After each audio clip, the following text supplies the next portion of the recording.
Hello everyone, the name's Dark and we are playing some Ark Mobile.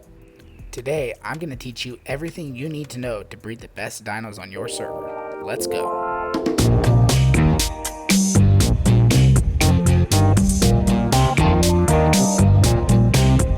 Alright everyone, so to start, let's review how breeding works. And more importantly, how the stats work. The stat allocation on all of the tames are really what's important and what makes the tame overpowered and a good tame. Now each tame will have 8 stats. There's the health, the stamina, the oxygen, the food, the weight, the melee, movement speed, and torpor. Now torpor cannot be affected through breeding. It's directly correlated with the level of the creature. But the rest of the stats can be affected through breeding. However, it's important to remember that it's not their stats at that moment in time when you breed them. It's their base stats that matter. The base stats are the stats that they had when they were very first tamed. So now I'm going to show you what I mean with this Tapejara right here. Now the name of this Tapejara I have with the base health, weight, and melee when I first hatched it, which is the same thing as when I would have first tamed it. So again, when you tame a wild tame, you get a taming effectiveness boost. Once it's officially yours and you haven't leveled it up at all, screenshot. That is the stats that matter. The same thing goes when you hatch an egg. When you hatch an egg, the way it comes out before you level it up, before you do any imprinting or anything like that, that is what matters when I'm talking about base stats. And now looking at this Tapejara also, I put the base stats in the name of it, and you can see that it doesn't match the actual stats, and that's because it's been imprinted. I have not leveled up this Tapejara, so there's no level ups in them, but it's got that imprinting. But when we breed it, it's going to be the base stats that actually matter. Now the purpose of breeding is to get all of those good stats onto 2 specific creatures, one being male, one being female, and those are going to be your breeding pair. Those are what you're going to use to continuously breed more of the best version of the tame with all the best stats, and then eventually getting mutations and constantly upgrading your breeding pair. Now this video specifically is going to be the first video in my breeding series, so I'm going to be doing a lot of detailed videos on different aspects of breeding, different purposes, because you're not always necessarily breeding for the sake of getting a breeding pair and then doing mutations. You know, some people might want to breed a couple of tames just to get that imprint bonus on the baby. Other people might just want to get a baby that they can use the dyes on in order to get like a specific color. And other people will actually want to full on breed them to get the breeding pair and start doing mutations and really get an overpowered tame. So now if you're interested in learning a whole lot more about the breeding process in Ark Mobile, please subscribe and turn on the notifications, like this video, comment on anything you want me to do a video on, because I guarantee I'll be getting a whole lot of videos up that are going to really help out. It might take a little bit of time. I am doing about 1 to 2 videos a week, but I will do my best and I will get them up as soon as possible. So now let's look at these 2 tames and the stats that I have on here. So in the name of this one, I have 8,450 health, 646 weight, and 202 melee, and the other one has, it looks like the same, except stamina is at 2385 and the weight is at 534. Now the male that I have, I don't actually have the stamina in the name, and that's because it's just considerably less. It just wasn't even close. But the best stat lines that I have on these 2 is 8450 health, 2385 stamina, 646 weight, and 202 melee. So that's what I want to get the baby to have. And now the reason we aren't talking about oxygen, food, and movement speed is oxygen and food just aren't really important in terms of the quality of the tame, at least not for these, and most tames really, because they just really don't affect it. It's not important. And now movement speed isn't actually affected through the base stats. It's only affected through leveling up, so it's considered a wasted point when you're talking about breeding, but I'll talk about that more later. For now, let's get these 2 breeded up and get an egg. So to do this, we have to put each of them on wander. So if you're looking at the screen, I'm putting each of these on wander. Now as soon as you put one on wander and then the second one, you need to constantly whistle stop all. That's because when they're on wander, they're going to want to move around and they have to be super close together to actually get the egg going. And as you can see, you also cannot mount one of the tames. If you mount them, it'll stop the countdown on getting that egg. And you want to try not to do that, because It takes about a minute to a minute and a half to get each pair to have an egg come out. And I can't tell you how many times I've accidentally mounted one of the tames because I was trying to pick up a loose feces or regular egg that came out of them. And as you can see, I waited a little bit too long in between whistling, so one of them moved off, so now I've got to get it back, but I want to keep whistling because I don't want the other one to move off into a different direction. This is where it can kind of be a pain if you don't keep on top of the whistling and don't accidentally mount the tames. And so now we're just going to get these both right next to each other again and keep whistling in between so that they don't move, and shoot just like that. See that? I accidentally mounted. It is that easy, believe it or not. But let's get these two next to each other. And so now I'm just going to distance myself a little bit so that I can't accidentally mount one of them, and I'm just going to keep whistling stop. As you can see, that mating progress, it slowly counts up by about 1 to 1.5%. It takes about a minute to a minute and a half to complete the process. So now while we're doing this, I'm just going to talk to you a little bit more about the movement speed and how it's a wasted point. So in Ark Mobile, the base stat on movement speed it doesn't have any effect on the actual tame, and they did it that way because of the abilities of the phones, I believe is why they did it. But regardless of the reason, it doesn't have an effect on it. And even when you look at the actual stats of the tame, you won't see any stats in movement speed. The way you can actually see it is through the torpor and the level. So each individual stat has a certain amount of points allocated to that stat. If you add up all the points with all the stats, it'll add up to the overall level of the tame. And again, that's directly correlated with the torpor of the creature. And now most of the time you won't really need to worry about the wasted points that are put into movement speed or even the amount of points put into food or oxygen.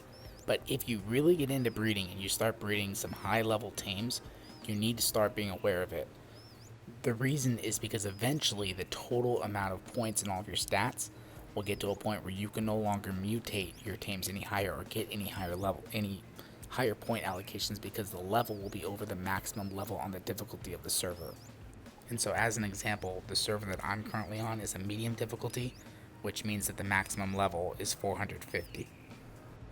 So if I were to be really close to the maximum level of 450, I would want to start considering breeding down the oxygen, food, and the movement speed. But I'll get into that in another video. And so it looks like we're getting pretty close to getting this completed.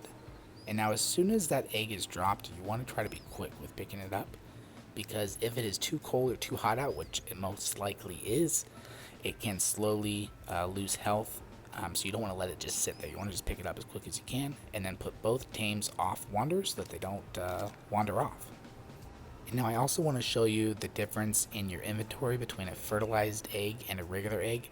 And if you look, there is no difference on the main just icon of it. You have to actually look in the description. Do not accidentally eat your fertilized egg. I'll repeat that. Do not accidentally eat your fertilized egg because it is very easy to do so and it is quite the waste. And now I want to show you as well that we already have a female with the stats that we need, but we're trying to get a male now so that we have a breeding pair, and I also would like to get the colors. And the one that I have right now that's the female, it's just that standard purple lavender color. So I'll go ahead and open this up and show you, but you see how it's got all that lavender and purple there, and then there's like the black outline specifically on the head and then a little bit on the wings. That black part on the head, I have a green, I have one Tapajara that has that portion of it to be green, and then the rest of it's, all that black and darker colors, and it just looks really cool. And I also have a Tapajara that's all yellow with that green head as well. That's pretty cool, but I like the black and the green better. So again, when you're breeding, a lot of times it is about the stats, but sometimes the color is important too. But usually you can focus on that after you get the breeding pair to go from. But here, I'll go ahead and show you guys the color that I'd really like, and that is this one. So you see how it's all like black. It's got a little bit of lighter color on the body, but then it's got that green up front. I think this just looks sweet. And then this one is the yellow one, and this one looks pretty cool too. Don't get me wrong, this is a pretty awesome Tapajara, and I'll probably get a breeding pair in this color as well. But, to each their own, I just like the black and green one better. But first, though, I'm going to get all the good stats on a breeding pair and then breed the colors into it. Here's another example of the color that I like, but it doesn't have the best possible. The pair that I bred had the best possible chance to get the stats that we needed. So now let's just continue right along with this. Now there's two ways to actually hatch an egg. The best way to do it is with ACs. This is the best way to lay them out, in my opinion. Some people like to also create like a circle shape or like a U shape where you put the eggs in between them. But I like it this way because you can just put the eggs on top. And I have it as a 5x4, which is 20 total ACs, which is really more than you need. I think 99% of the tames need at least 8 ACs. And I think the Giga or Quetzal are the only ones that need 12. But a 3x3 is probably fine unless you're doing Gigas, then do like a 4x3. But you just go ahead and go on top, put the egg over the ACs and let it sit there. And if you look, there's no damage being done to the health. If there was any sort of issue, you'd see the temperatures being too hot or too cold, and then you'd see the egg health going down. And since it's good right now, we're just basically waiting for that timer to go down. And if you take it close and zoom, and if you're doing lots of eggs at once, this is very helpful to use a spyglass and zoom in on it so you can see it. But essentially, you just got to wait it out. And then the other way you can do this, though, is with campfires, but I do not suggest that unless you're a low-level, can't make ACs, and you're doing pteranodons only. Anything else, do not bother with campfires. You have to constantly watch it, and it's very easy for the egg to get too hot or too cold and end up just losing the egg. So again, ACs is the best way, but you can try campfires if you want. So now while this incubation timer goes down, we don't actually have to sit here and watch. We can sign off and do whatever. So I'm going to go ahead and pause the video here and continue it once it's close to hatching. And alright, so now we're back. Let's look at the timer. We are at 36 seconds. So we just got to wait for that to go down. Now while we're waiting for this, I just want to tell you a couple things. Number one, make sure you already have the food in your inventory. So for the Tapejara, I want to have meat. And then if you're in a tribe and there's a specific player that wants to imprint this tame, make sure that he is online and ready to actually claim this, because whoever claims it is the one that gets to imprint it. If that player is not online, then pick up the egg when there's 10 to 15 seconds left and wait for them to sign on before you put it back down. And alright, so we are at 2-1 and it's going to hatch. And that's claim it and check out the stats. Now you always want to put it on passive, disable the wandering, and then I like to put the following distance on lowest, but that's really ultimately up to you. But let's put food in the inventory, and now let's get it off the AC so we can pull it over here. Now at first glance it looks like it was not the color that we were shooting for, but I did see the health at 8450, so once it's over here I'll whistle to stop. Let's set some light out here. The torch, whistled, stopped, and let's look at these stats. We've got 8450 health, 2385, 646, and 202. Perfect. So it actually got all of these stats that we want, and it just didn't get the color though, but that's okay. We can always just breed those into it later, because ultimately the colors work just like the stats. 50-50 chance for each specific color in each specific color region, but we can work the colors into it later. Now I don't remember, was this a male or a female? Because it's a male. Perfect. So that means we have the breeding pair. We've got the male and the female. We've got the best stats on each of them. So what I like to do now is I like to name it based on the stats. So I'm going to take it down to the TA, and I'm going to put capital M for male. I'm going to put 8450 health. H, I'm going to put 2385 stamina. And then I'm going to add the 646 weight and the 202 melee. And then after that, I'm just going to go ahead and take the implant out of it. That way, in case something happens, in case that for some reason I can't log on and this thing dies because it starves, I can revive it because it's the second half of the breeding pair, and that's important. But now just to review, just to show you guys what we were able to do. Our goal was to get the second half to this breeding pair. We already had a female with all the best stats, but we wanted to get a male. So we've got our male and female over here that each individually have some of the better stats, but combined we can get the second half to that breeding pair. The baby could have, not have had all of the best stats, or could have been a female, in which case we'd have to just keep trying. But luckily we got the male and we got the best stats. And eventually, though, we will work the colors that we want into the breeding pair. Now, hopefully this video was helpful for you. Hopefully you learned something from it. Again, this is kind of a general overview of the process and a lot of the different breeding type of things you can do and the breeding goals. But I will be doing several more videos on different breeding related things as part of this breeding series. We'll focus on imprinting, we'll focus on mutations, we'll focus on breeding down the oxygen, food, and the wasted stats and movement speed, but we'll pretty much cover everything with regards to breeding. If you did enjoy the content, please don't forget to like and comment. If you're looking forward to more content with regards to breeding, please subscribe and turn on notifications. Until then, I will see you next time.